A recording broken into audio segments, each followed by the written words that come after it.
Հոկտեմբերի 16-ին Վրաստանում հացի գները 10 թեթրիով բարձրացման պատճառը ալյուրի և ձեռնարկություններում աշխատավարձերի աճն է, հայտնել է Հացի արտադրողների միության նախագահ Մալխազ Դոլիձեն մեդիա պլատֆորմին տված հարցազրույցում։ Ներկայում Վրաստանում հացի միջին գինը կազմում է մոտ 1 լարի 20 թեթրի։ Հացը արտադրվում է ինչպես մեծ գործարաններում, այնպես էլ փոքր հացթուղթներում։ Որոշ խոշոր խանութների ցանցերում հոկտեմբերի կեսերից առաջին անհրաժեշտության այս ապրանքի գինը բարձրացել է մոտ 10 թեթրիով։ Ովսենք ալուրը նկատվելով թանկացել է, բայց հացը չեմ նկատել։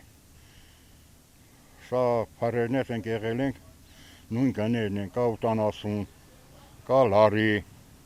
բայց ալուրը հաստատ թանկացել է։ Առաջ կառնեինք 55 լարու, այ մելել է 60-62 լարի ալուրը, բայց հացը չէ թանկը։ Ասենք ես գնեմ հաց ճիշտ է, տունը կեպեն, բայց բացի գնեմ հաց նույն գներն են, 80 լարի։ Ալուրն որ թանկացել է, հացը նույն գինն է մնացել, կարող է քաշը իջուցել են, քաշը։ Եդու համար չեն հանվել գինը, հացին գինը։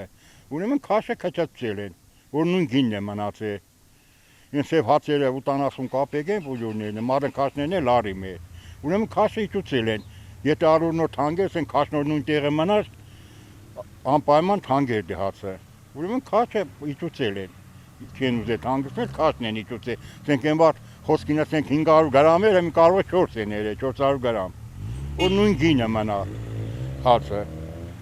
Չգիտեմ, մեր քողը չէ թանկ, ալուրը թանկացել է, քիչ ալուրն է, то продуктն որ вообще շատ է թանկ է продуктը, շատ միշտ եղենը, բանջար եղենը, то есть совсем թանկել է, совсем։ Խնդիրն այն է, որ այս տարի ալյուրի գները բարձր են, եթե համեմատենք անցած տարվա հետ, ապա 2024 թվականին միջին գինը մեկ պարկի համար կազմում էր 52 լարի, իսկ այսօր մոտ 60 լարի։ Վրաստանը տարվա ընթացքում սպառում է մոտ 800,000 տոննա ալյուր, որի շուրջ 78%-ը ներգրվում է Ռուսաստանից, որը հանդիսանում է ինչպես ալյուրի, այնպես էլ ցորենի հիմնական մատակարարը։ Ուրեմն ես ինչպես տեղյակ եմ, մեծ քաղաքներում հացի գինը բավականին թանկացել է, այսինքն 5-10 թեթրիով ու քաշը շատ փոքր է։ Դա շատ վատ է քաղաքում ապրող բնակիչների համար, որովհետև քաղաքին ապրող բնակիչները, ինչպես գիտենք, աշխատանքը շատ դժվար է գտնին ու աշխատուժն շատ քիչ է այնտեղ։ Իհարկե շատ վատ կանրադառնա այդ տեղի բնակիչների համար։ Ու ամենակարևորը այն է, որ մեր քով հրը թանկացել չէ Նինոցկինդա քաղաքը։ Հացը ինչ որ կա իրեն քաշը կա, ինչ որ պետք է գինը նույնն է։ Ու ամենալավ նորությունն է դիգոր մենք հրը հացի թանկացում չենք նկատել։ Ու հույսով ենք ու չի ալնա։ Քանի որ եթե թանկացավ, դա մնացել է մենակ հացը թանկանալու։ Որովհետև ամեն ինչը կենալով արդեն թանկանում է։ Բայց հույսով ենք, որ հացի թանկացում մեր մոտ չի գրանցվի։